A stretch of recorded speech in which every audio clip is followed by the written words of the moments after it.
Magandang araw, CCF family. Welcome to Sunday Fast Track, where you ask your real-life questions and we give you biblical truths. Ako po si Marty Nolan from CCF Communications at kasama natin ngayon si Pastor Bong para sagutin ang inyong mga katanungan. Magandang araw po, Pastor Bong. Magandang araw din, Marty. Ayan, handa na po ba kayo para sa tanong natin for today? Yan ang Diyos. Okay, ito po ang ating unang tanong. Para sa mga taong hirap iwanan ang mga maling gawain, paano nila sisimulan ang pamumuhay na ayon sa kalooban ng Diyos kung ito ay malaking parte na ng kanilang buhay tulad ng kabuhayan o ito ay nagbibigay seguridad sa kanila? Alam mo, sa mga tanong na ganyan, napaka-importante yan kasi napakahirap talaga, no? Lalo na kung yung trabaho mo, doon ka, alam mo namang hindi maganda, hindi ayon sa kalooban ng Diyos, pero yun ang buhay mo. Kaya anong gagawin mo? Una sa lahat, makilala mo muna ang Panginoon Diyos ng mabuti because you cannot trust someone you do not know.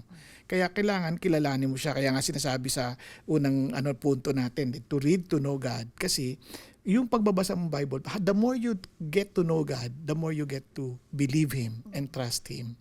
And doon maintindihan mo na ang Diyos ko hindi magpapabaya. At doon mo lang mabibitawan at yung mga bagay na akala mong sulbabida mo, dahil alam mo nang ito pala yung totoong tagapagligtas. Kaya nga ang Christianity is I've been crucified with Christ. It is no longer I who live, but Christ who lives in me. Pero hindi ganun naputol dun eh. And the life I now live in the flesh, I live by faith in the Son of God. Na inaintindihan mo muna, nagtitiwala na ako kay Jesus. And ba't ko siya pagtitiwalaan? Because He loved me and gave Himself up for me. So ibig sabihin, yung plano niya sa akin, maganda, hindi masama. Kasi mahal niya ako eh. Namatay pa nga siya para sa akin. So I can trust Him. So you need to grow in that area para mapagtiwalaan mo siya lalo. And marinig mo ano yung instruction niya, ano mga gagawin mo. No? Hindi naman yan parang bibitawan mo lang. Meron siyang kapalit.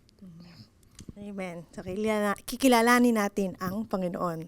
Okay, sa pangalawang tanong, paano po ba namin mapapatibay ang aming disiplina at pagpipigil sa sarili upang maiwasang magkasala at patuloy na kaming mamuhay para sa Diyos? Wow, napakalalim na tanong yan. Pero ito yung naintindihan ko sa Bible.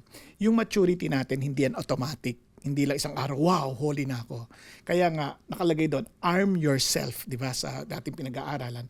Ibig sabihin, intentional kang hiyahanda mo yung sarili mo against temptations. And ang ganda nito, hindi naman ito yung parang ikaw ang lalaban, kasama mo si God eh. Kasi yung salita niya is the sword of the Spirit. Kaya yung espiritu pa niya ang kasama kasi sword of the Spirit yun eh. So, you are filled with the Spirit of God. So, kaya yung kung naalala nyo pa yung aralin natin sa Galatians, di ba?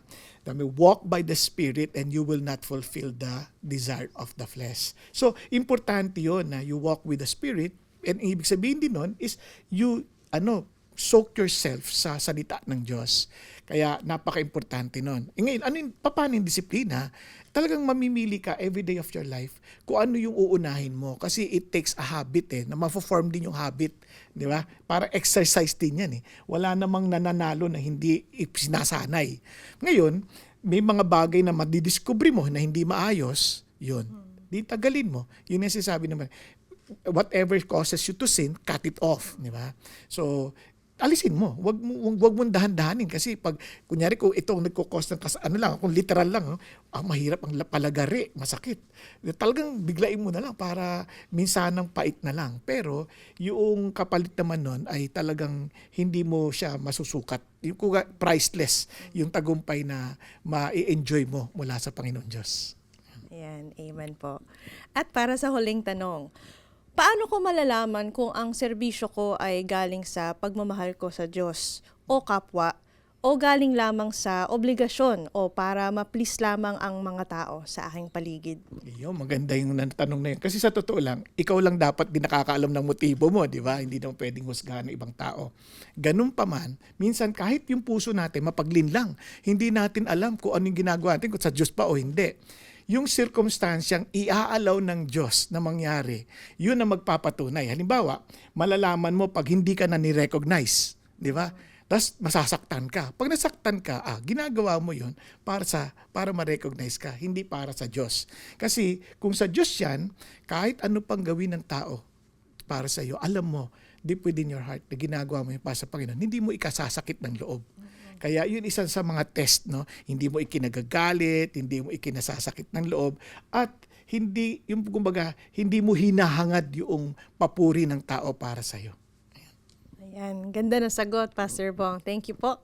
So, yan po ang ating mga sagot sa ating mga tanong for today. And that's it for CCF Sunday Fast Track. God bless you and Happy New Year.